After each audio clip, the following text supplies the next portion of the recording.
Ladies and gentlemen, Talkamaniacs, we have a treat for you tonight. With me now is a legend in the squared circle and the octagon. He's the first UFC super fight champion, first pancrase champion, four-time UFC heavyweight champion, first UFC Hall of Fame inductee, intercontinental champion, tag team champion, king of the ring. Ladies and gentlemen, the world's most dangerous man, Ken Shamrock. Thanks for joining us, Ken. Hey, thank you for that induction, and thanks for having me. Hope I didn't miss anything there. Yeah, you've missed a few tough man champions, but that's okay.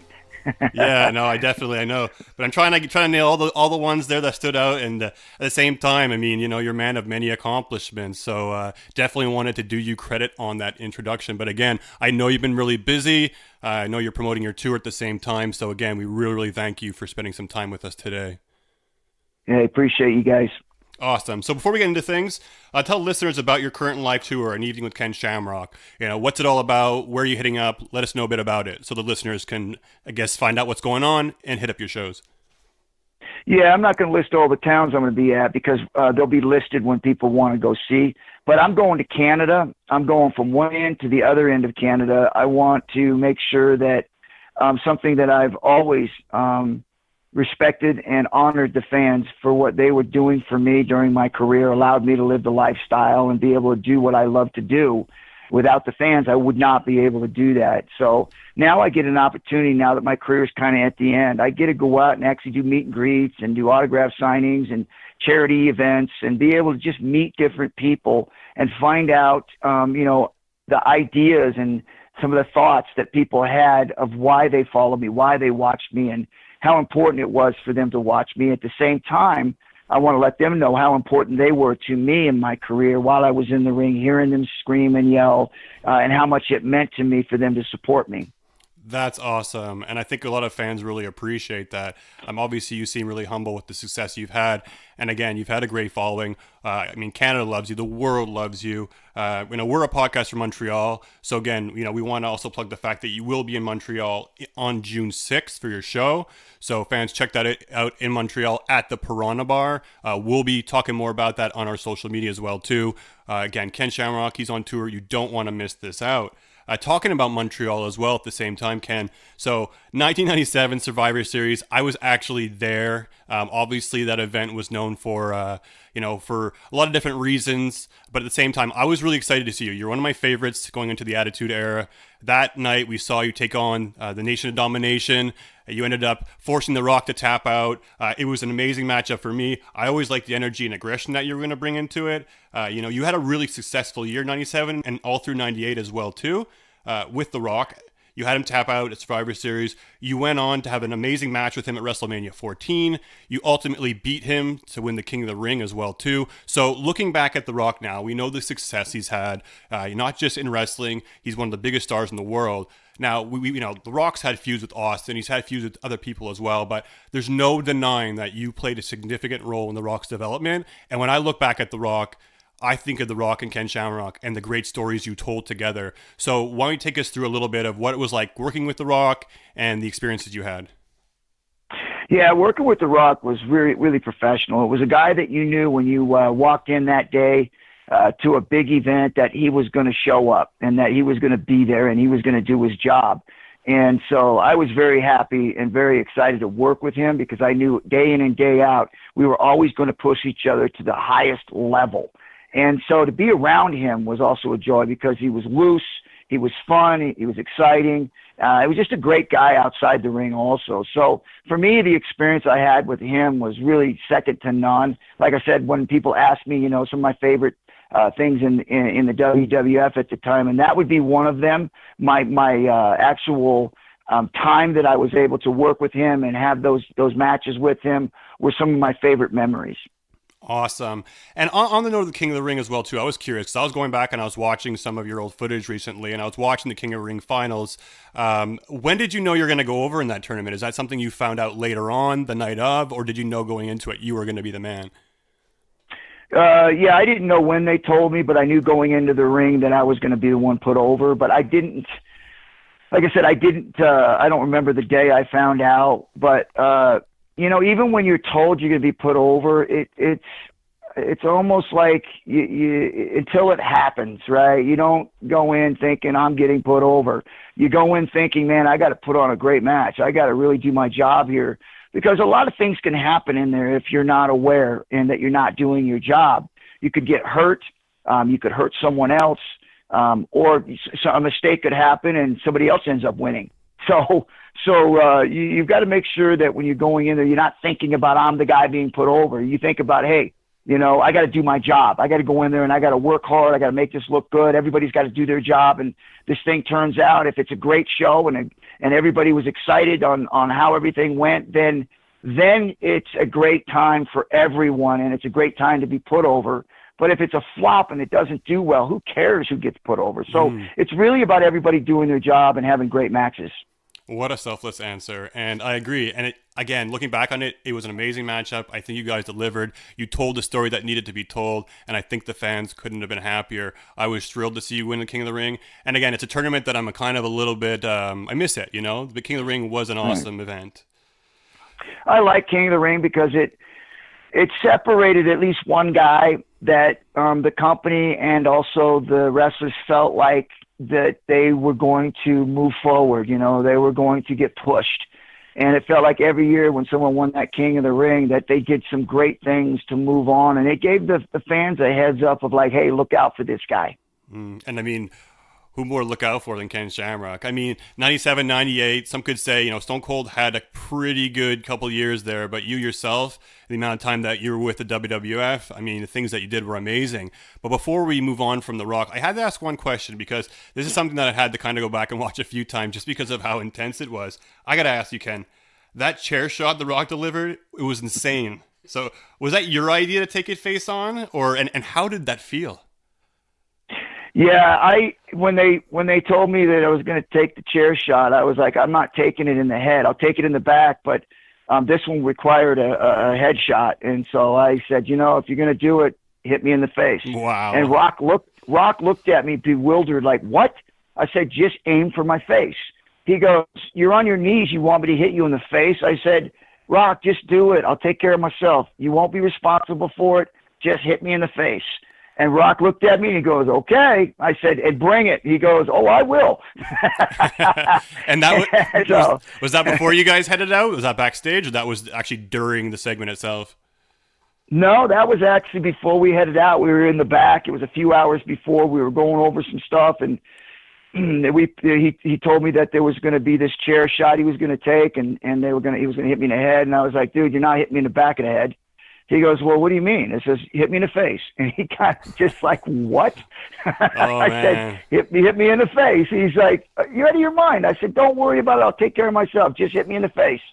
So he looked at me like all crazy like, and I was like, dude, I'm serious. I said, I won't take it in the head. I won't.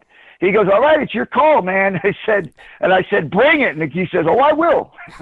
Because, yeah, if you look back, it looks like you're asking for it as well, too. And, man, you deliver it. To me, it goes down as one of the most memorable chair shots, definitely of all time. And, man, much respect for taking that one face on. Yeah, the funny thing is that Mick was so jealous that he went out and took 3 of them after that. So, 98, huge year for you. You also won the IC title, tag team titles. So, again, we talked about 97, 98 being huge years for Ken Shamrock. Did you expect that much success so quickly after making the crossover from MMA to pro wrestling? No, I didn't. I didn't know what to expect, to tell you the truth. I went into it because I didn't really have anywhere else to go, to be able to at least keep using my skill sets that I developed over the years, being so dominant in the no-holds-barred generation. And I couldn't make a living there anymore, so I had to make a move. And so Vince was the one that really stuck his hand out to me first and really brought me in and gave me a great deal. And so when I got there, I just I was just kind of going with the flow, like, okay, well, I'm here, I'm going to do my best to try to, 1, do what I need to do, but 2, protect my reputation, because I just didn't want to have this thing I had built for so long and then go into pro wrestling and have it destroyed by this fake stuff. And thank God, man, that when we got into this thing, that Vince had an idea There was guys like Stone Cold and Steve Blackman and, you know, Bret Hart, and just the names go on about the guys that took a lot of pride in their matches, and they didn't want people to laugh at them when someone would throw a punch and it was 3 feet away and the guy took a bump. So I was really happy to be a part of that generation, a part of those guys, because they all took pride in what they did, and there's no way they wanted people to look at them and laugh. And so I was, like I said, I was very happy with the way things turned out. Yeah, fantastic. And I think a lot of the fans were as well, too. I mean, again, you know, we talk about Ronda Rousey making the transition now, but again, you know, in my eyes, definitely the most successful transition. You came in, you know, guns blazing, you worked your ass off. I mean, you know, people saw it in your aggression, the way that you worked, and at the same time, you got to work with a lot of amazing superstars and in a really amazing era. So it was really, really cool to see the way that they integrated you and the way that you kind of just took the ball and ran off. I'd like to see Ronda Rousey. It's a shame that they're not letting her be who she was in the UFC. You know, when she came out, she never smiled. She came out, she was a dominant force. People feared her. And now they got her walking in, laughing and jumping and goofing around. And I'm like, man, don't do that. That's not who Ronda Rousey is. She's a force to be reckoned with. So you feel like she should be playing more of a tough guy, right? Yeah, absolutely. This Right. Roddy Piper thing is fine. I think it was a great play on words. But don't be Roddy Piper. Be Ronda Rousey. I think that's a big thing. They're trying to kind of recreate something, and I hear a lot of people saying, "Oh, because they're having her feud with Stephanie McMahon, right?" So you had Stone Cold, Mr. McMahon. They're trying to do Ronda Rousey potentially doing Mrs. McMahon. So they're having her come out and they're trying to capture lightning in a bottle, making her a Stone Cold. But the thing is, or they had talked about that, or it's been rumored, but they shouldn't do that. They should make her Ronda Rousey. You shouldn't be trying to recreate somebody. Just let her be herself. Now, I don't know if her coming out and smiling might be because she's really excited to be there. She's trying to keep it in. But I agree with you. She should come out there and be badass. She should be Ronda Rousey. She should be aggressive. Ronda Rousey is the Ken Shamrock of women. I mean, when she dominated that organization, she dominated it. I mean, she had a fierce look in her eyes. She went out, she did the job, right? She had a couple 2 matches in the end, but whatever. She goes into pro wrestling, and everything that she is now being left in the dust. I guess I have one more question for Ronda, right? So her match at Wrestlemania, right? I mean, I think she surprised a lot of people because she wasn't wrestling. She kind of came out. And when she does turn it off and she is aggressive, I think she definitely looks a lot better. So do you think she has her first one-on-one match coming up at Money in the Bank? Do you think she's going to fare well? Do you think the WWE is going to be a long-term thing that could be good for her? Or do you think it could be something that might sizzle out? What do you think her longevity is going to be? Or is that up to her ultimately? Well, I think really that's up to her. You know, I think she has all the tools and she has the work ethic and she has the determination to be able to work and be successful. I really do. And she's got the right people around her to educate her and give her the psychology of wrestling. And I think she's going to be fine. I think she's going to be a superstar. But at the same time, I hate to lose Ronda Rousey to another character. She was so dominant in the UFC. I would like to see her be dominating in pro wrestling as who she was. Well, hopefully the WWE realizes that too. They don't ruin this opportunity, and we see the Ronda Rousey that we should be seeing. I think she's going to be a superstar either way, whatever they do with her. I just think she has all the tools to do that. Like I said, me as a crossover, and I just hate to see that thing that has been everything that she's put into it from the time she was 5 years old to that present time is now going to be all trashed. So we talked about some of our favorite superstars that you've worked with, Bret Hart, Steve Blackman. We talked about Stone Cold Steve Austin. So one of my personal favorites was Shawn Michaels. I know you had a program with him. I actually really enjoyed that program. I think it's underrated. But we know Michaels had a reputation for being a tough guy to work with backstage, especially in that time. Did you experience that during your program with him at all? As being a tough guy? Or more of like hard to work with, maybe trying to pull some politics backstage? Absolutely not, man. Every time I worked with Shawn, it was really good. He was very respectful. I was respectful to him. He was a great. Like I said, he's one of the best in the business. So I was very fortunate just to be working with him. So I was definitely happy to be working with him. And so I got to be able to put a few things in there. And he said, "Yeah, cool, we'll do it." So it wasn't like I ever had any issues with him. He was always really straight up, and it was always a good conversation and a good match. So I never had problems with him. Cool, great. And you guys tore it up together, I mean, multiple times. And in that match at D-Generation X in your house, loved it, loved it. And again, you guys did magic together, as you did with many superstars you stepped in the ring with. And talking about magic, we need to talk about WrestleMania 13. Bret Hart, Stone Cold Steve Austin. You're thrown in the middle of this match, a special guest referee. Turns out to be one of the biggest matches in WrestleMania. Kind of ushers us into the Attitude Era. You know, how did it feel being involved in this moment, looking back at it now, and, you know, noting the impact that you actually had in the birth of the Attitude Era? Yeah, it was crazy because I know I had a lot of mixed feelings going into it. You know, I mean, I remember thinking to myself, like, if I was wrestling myself, I could do what I needed to do. But in this one here, it was like I was going in and reffing this match with Stone Cold and Bret. I knew who they were. I knew they put on great matches. But in my mind, I was thinking, I'm going to go in and ref this match, and if one of the punches don't land, or they're going to, you know, lay down and cry because one of the punches didn't land or something, how am I going to respond to that, being who I am as this no-holds-barred tough guy? I says, I don't know how to sell that. I don't know how to represent that. And so I remember when the match got started, and here I had all these thoughts in my head. The match gets started, and probably about 5 or 10 minutes into the match, I'm thinking, I'm completely locked into this match. It's like these guys are literally beating on each other, man. And it was like I felt like I was reffing an MMA match.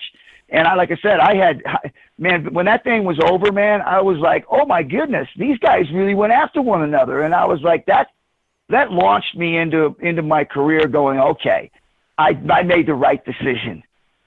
Amazing. That's great. Great way to describe it. And at the same time, I mean, it was an amazing match. We saw the double turn, and the fact that it motivated you in your career as well too is phenomenal. But I think people just think about this. You're talking about Stone Cold and Bret Hart with the double turn, and then you see these guys beating on each other. I mean, they literally went after one another, and to have that match literally be the thing that changed pro wrestling into the Attitude Era, with me reffing it, come from no holds barred, with Bret and Stone Cold just literally beating the hell out of each other. I mean, there couldn't be a better representation for the Attitude Era, was that match right there. Absolutely, and that's why it will go down in time as one of, if not the best or most story-told match in WrestleMania history. And for you to be a part of it, that must have been amazing. That was exciting, dude. I knew after that match was over, listening to the crowd, watching those two guys, I knew something special had happened. And I hadn't been in pro wrestling at all. You know, I mean, this was my very first time being in the ring, really working a match. And here I was standing there looking at this and being able to take it in and go, dude, this is special. It was. And talking about the Attitude Era, so I don't know how much you keep up with the current program, but how do you feel about the current product that WWE is putting out? What would you change about it? I think definitely the storylines. It just seems like we're missing the toughness. We're missing the different storylines with, like, the Lions Den match and the circle where you got iron cars out there and you're in the middle with the lights on fighting like a bare knuckle fight. You know, the chasing Stephanie around into the cellar where they got kidnapped, and you got the Union, and you know, you got the Stampede, the Canadians against the Americans, and just it seems like we're missing all those big events, all those big storylines.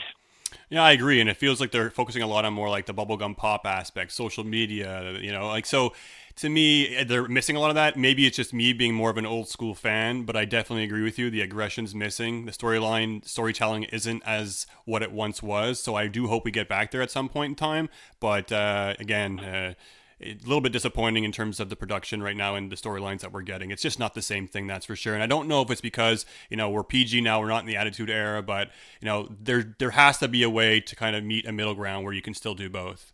Well, and I think too, and I don't know this for sure, but maybe it's just because you had guys like Bret Hart and Stone Cold and The Undertaker and, you know, myself and you know, you had you know, Billy Gunn and Road Dogg, Shawn Michaels. You just had all these different guys there that really played great roles in determining these storylines. And I don't know, maybe they're just missing the characters and they're not developing the characters with the storylines. It definitely could be that as well too, because I mean, geez, we had so many amazing characters back in the day that told so many stories inside the ring and in the wrestling as well, not just their promos. So hopefully the WWE finds a way to channel that and get back there. One thing I wanted to ask you as well too, we know you are the master of the ankle lock. You know, Kurt Angle came along, he jacked your move. What are your thoughts on that? Have you ever talked to him about it, or did you have to give him your blessing, or what's the story behind it? What are your thoughts? Yeah, I think anytime anybody takes something and they copy it, it's basically honoring you. I don't know why people get mad when people do that, because really it's a compliment. People think it's good enough to be copied, and that's the way I look at it. Just like with the arm bars and all the other submissions being done in the pro wrestling ring now, there's so many of these things in spots now. Instead of being rest holds, they're actually spots. Finishers, yeah. And so I've actually looked at it and said, you know what? I'm proud of that, because I was responsible for changing wrestling. I think a lot of people underestimate, and maybe a lot of the younger viewers or listeners should go back and really, check out some of Shamrock's footage, because I guess in my opinion, I'm not just trying to rub your ego here, but you played a really crucial role in terms of the WWE in the time period that you were there, in terms of ushering the Attitude Era, the development of The Rock, everything that you kind of did with the time being there, and then your crossover from MMA to WWE. We're talking about, now we're using arm bars and sleeper holds and ankle locks or finishers, and I don't really feel there's too many of those solid technical wrestlers around now. But at least I guess for maybe I like them a little bit too much that I'm wishing to see a bit more. But definitely, there's that tribute there. The ankle lock, they gave the Jack Swagger as well too. Kurt Angle made a career out of it. I mean, the guy was a phenomenal wrestler. I wouldn't say he made a career out of the ankle lock, but again, at the same time, it was definitely a tribute. And whenever he put it on, I definitely thought of Ken Shamrock. But again, I mean, nobody did as good as you did. When you lock it on, you lie down, you wrap yourself around their leg. When you snap, I mean, come on, there's nothing like it. Well, you got to have the intensity to go with it, and then you got to be able to back it up with a lot of other different submissions to set it up. Yeah, no, absolutely, and that's it. I think it's the intensity that you had, and it was really believable. I mean, to some degree, I have to believe that was just you going out there and doing your thing and being you. It was me. I was definitely intense, and that's what I would do in a fight, man. I would be so intense. I wouldn't scream or yell, but that was all the anger and the frustration and desire to win that I would have inside going into a fight that I would let out before I went into the pro wrestling ring. Yeah, and there were so many, I was watching a lot of your footage, and again, you had that intensity, and I can't remember how many matches ended off with you kind of just, losing it and whipping around some referees left and right. I loved it. Yeah, that was a fun time. Because, you ended up making The Rock tap out at WrestleMania 14, which is a huge accomplishment. You finally beat him, and then you wouldn't let go of the ankle lock because that's how much you wanted to make him suffer. They ended up reversing it, and you just laid all the refs out. It was amazing. Loved it. Well, the thing is, too, it's about the storylines. When you think about all the struggles that I went through with The Rock, putting nunchucks in my shorts, being screwed on a bunch of different things that we were doing, being the title being reversed on me, and then I finally get him. I finally submit him, and then I don't let go. So all that culmination of the frustrations and not being able to finish him because he was cheating all the time. And then that one moment where I got to get his ankle and I got him, I wasn't going to let go of it. Yeah, and it was awesome. I loved it. I got to ask you, though, we're talking about all the old wrestlers that you used to get in the ring with. You worked with Owen Hart, and we just passed the anniversary of Owen Hart's passing. Maybe you could share a story or memories about working with Owen Hart? Yeah, I know with the Dungeon, it was really a great time with him, being able to work in the Dungeon match. And me and him working that match out. He was really a talented individual, but I got to see him around his family, and I got to see him around his brothers, and he was just a genuine person, and he was a tremendous worker in the ring, man. That guy had a really good handle, and I'm not sure why he wasn't used more, but he was tremendous. But he was a better person out of the ring, and a really good family man, loved his kids, loved his wife, always trying to get back home early. And so, man, I really respected that guy. And for somebody like him to pass away, I think it really hurt the character of pro wrestling. Absolutely. And again, I remember looking back at some match with Owen Hart, Bret Hart, WrestleMania 10, I believe it was. Just some of the matchups he put on, I thought Owen Hart was very underrated. And just, again, the stories you hear about him outside the ring just make him look like even more of an amazing person. So, again, thanks for sharing your thoughts on him. Before we wrap up, I have one quick question. So, if you could have a dream match or a match with a current WWE superstar, who would that be? Well, I got a couple of them. I've already mentioned Brock Lesnar because he was a crossover. Then I mentioned Kurt Angle because of the ankle lock match. And then, of course, The Rock, which was never finished. Here's a new one for you that I thought, here's a guy that developed his character after NHB No Holds Barred, basically me. I thought, that would have been a great opportunity to get in there and really work with somebody whose their whole demeanor is all about that world of No Holds Barred. And that would be what's his name from the WCW? I just forgot his ballhead, was a heavyweight champion for a while, used to spear everybody. Goldberg? Bill Goldberg. I thought if I could have a match with him, because like I said, I believe that he really built his character off that No Holds Barred image. And I thought, man, it would have been a great opportunity to really do a match with him. Wow, I hadn't thought about that. But Ken Shamrock and Bill Goldberg in the ring at the same time, money. I'd love to see that. That's excellent. Great answer. Yeah. All right. Yeah, booyah. All right, so I got to ask. So what's next for Ken Shamrock? You have your tour now. What else is going on? Yeah, we've got a podcast that we do, World's Most Dangerous Podcast.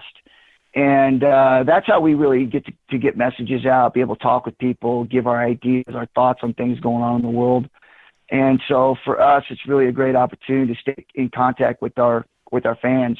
But really the best way, I think, to do that is to be able to go to our website, kenshamrock.com. I got all my social media sites on there. The podcast is on there. Check it out if you want to know where we're at, where we're going. We'll also have the places that we'll be at. We'll also have those listed in your local area. So if you're interested in coming down and checking out and asking some questions or just being a part of the party, come on down, man. We'd love to speak with all of you, and let's have a good time. See you soon. Awesome. That sounds amazing. And for those in Montreal, June 6th, Piranha Bar, 680 St. Catherine Street, downtown Montreal, 7:30 p.m. Awesome venue. I've been there plenty of times and can't wait to see the show. Once again, Ken Shamrock, thank you. This has been a pleasure and an honor. And before we wrap things up, anything else you want to say to our listeners?